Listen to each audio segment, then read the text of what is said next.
Hello everyone, I'm Frostave. A lot of you guys have seen me in Fatmos videos before and asked for a tank specific build. So here we are. Starting off straight with the sword and shield. This is my spec. I prefer using shield rush just because I prefer having a lot of CC over damage, just so my DPS can feel more comfortable dealing DPS instead of having to run around from the mobs and having to dodge. Another option instead of a shield rush would be the reverse stab. So a lot of options here. Moving on with gear, full void band, and the reason why I chose void band was because a month ago when the mutations got introduced into the game, I didn't feel like spending hundreds of thousands of gold into making dungeon specific gear. Therefore I just decided to invest in a void band set, and here we are. Just so you know, I play a main healer. The main reason why I play as a tank is just for my team to be able to advance and for us to be more flexible when it comes to doing mutations. As for the weapon, Curiosity Greed and Warhammer for the most CC capability available. You'll want on your earring preferably Purifying Toast, just because whenever you're gonna pop a regeneration potion you're gonna lose a debuff.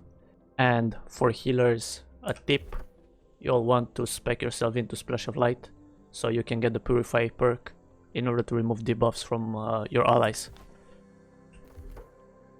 Moving on to gems, the reason why I have fire gems right now on me is because it's a Hellfire Dynasty on our server at the moment. Of course, when it's a void mutation, you'll want to put Amethyst on your gear. Don't invest shards on your shield. We have tested, the gear score is not affected by the shield, therefore it's not worth to upgrade your shield to 625. As a perk on the shield, you will want to have Sturdy for less stamina damage, and for the rest it doesn't really matter. Consumables, what you want to have on your bar is a regeneration potion, of course, to remove your debuff. Gemstone dust for the elemental damage, especially for Hellfire. This comes very handy. You'll be able to absorb a lot of the Hellfire damage that is gonna be put on the floor by the mini bosses. I don't personally use Oak Flesh Bomb that much, just because the physical damage usually I absorb by using my shield. Alternative to Warhammer would be the Hatchet for the Berserk taunt, and also for your ability to not die that quickly, just because you have the Defy Death on the Hatchet.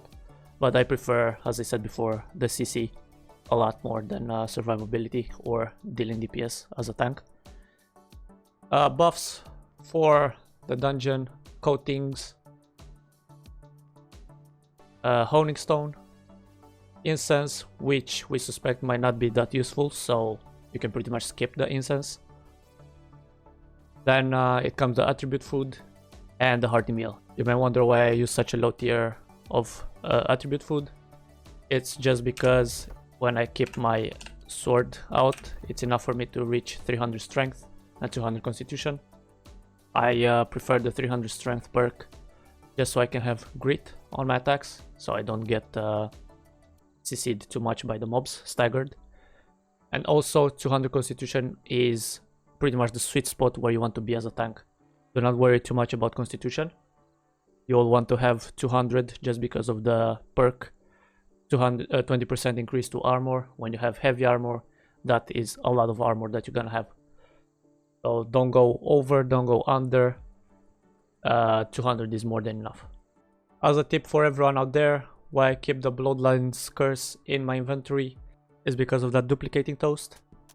Whenever we are at the beginning of the dungeon, I just put this on, I pop my foods, and hopefully one of my Honing Stone or one of my coatings are gonna get saved instead of being consumed, and then I just switch back to my PvE earring.